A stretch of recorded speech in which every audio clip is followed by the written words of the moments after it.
देख सुदामा की दीन दशा, करुणा करके करुणा निधि रोए।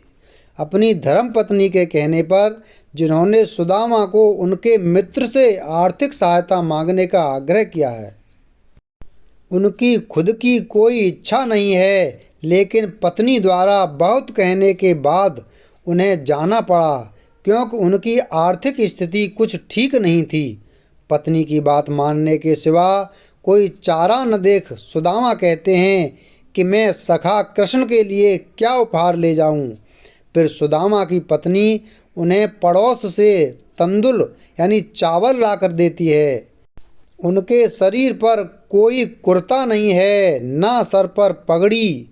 वे फटी हुई धोती और गमछा पहने नंगे पांव ही अपने मित्र से मिलने निकल पड़े हैं और कृष्ण के द्वार पर पहुंचते हैं।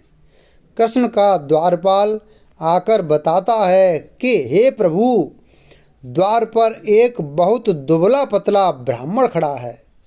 उसके माथे पर न पगड़ी है, न देह पर कुर्ता, न जाने कौन है, कहाँ घर है। वह एक फटी पुरानी धोती पहने है। उसके पैरों में जूते भी नहीं हैं। बड़ी देर से वह यहाँ का वैभव देखकर चकित हो रहा है। वह आपके महलों का पता पूछ रहा है और अपना नाम सुदामा बताता है। सुदामा नाम सुनते ही प्रभु अपना आसन छोड़कर द्वार की ओर दौड़े। इसमें कहीं उनका मुकुट गिरा तो कहीं उनका पट उलझ गया। मिलने को इतने धीर अधीर और व्याकुल हो गए कि कुछ भी सुध न रही। सभी महलवासी आश्चर्य से श्री कृष्ण को देख रहे हैं कि आज ऐसा क्या हो गया जो प्रभु अपनी सुध-बुध खोकर दौड़े चले जा रहे हैं, न पीछे मुड़कर देख रहे हैं। कभी उठते कभी गिरते हैं, कभी द्वारपाल कभी दास दासियों से टकराते हैं। इतना महत्वपूर्ण कौन आ गया जिसकी अगवानी प्रभु खुद करना चाहते हैं। करुणा के सागर प्रभु आज अपनी आंख में अश्रु छलकाते हुए अपने मित्र की अगवानी के लिए नंगे पैर द्वार की ओर दौड़े चले जा रहे हैं। भक्तों के भक्त और मित्रों के मित्र ऐसे प्रभु श्री कृष्ण तुरंत जाकर सुदामा जी को लिवाने पहुंच जाते हैं और अपने महल में अपने सिंहासन पर बैठाते हैं। उनके पैरों की बिबाई और उन पर कांटों के निशान देखकर कृष्ण कहते हैं कि हे मित्र, तुमने बहुत कष्ट में दिन बिताए हैं। इतने दिनों में तुम मुझसे मिलने क्यों नहीं आए। सुदामा जी की खराब हालत देखकर कृष्ण बहुत रोए। कृष्ण इतना रोए कि सुदामा जी के पैर पखारने के लिए परात में जो पानी था उसे छुआ तक नहीं, और सुदामा के पैर कृष्ण के आंसुओं से ही धुल गए। सुदामा जी के स्वागत सत्कार के बाद कृष्ण उनसे हंसी करने लगे। कृष्ण ने कहा कि लगता है भाभी ने मेरे लिए कोई उपहार भेजा है। उसे तुम अपनी बगल में दबाए क्यों हो, मुझे देते क्यों नहीं। तुम अभी भी अपनी हरकतों से बाज नहीं आओगे।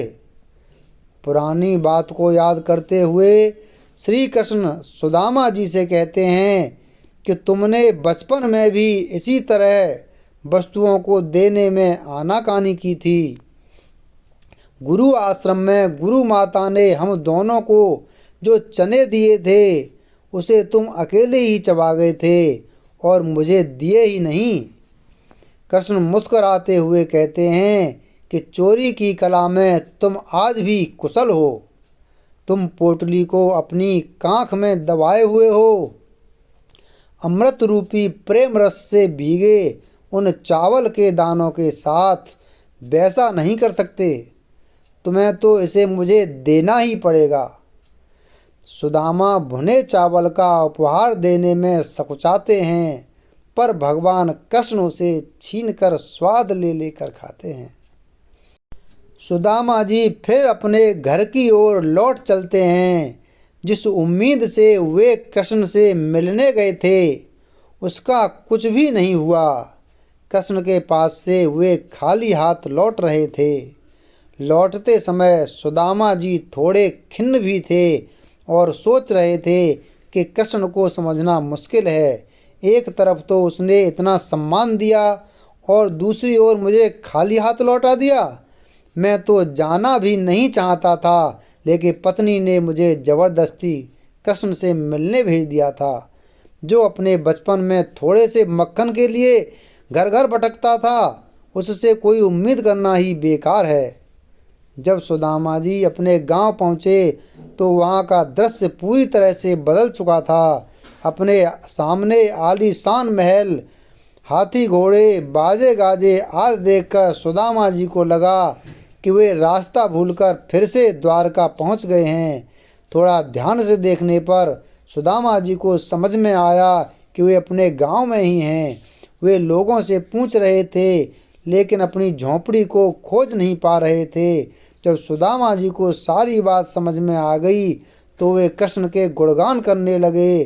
सुदामा सोचने लगे कि कमाल हो गया, जहाँ सर के ऊपर छत नहीं थी वहाँ अब सोने का महल शोभा दे रहा है।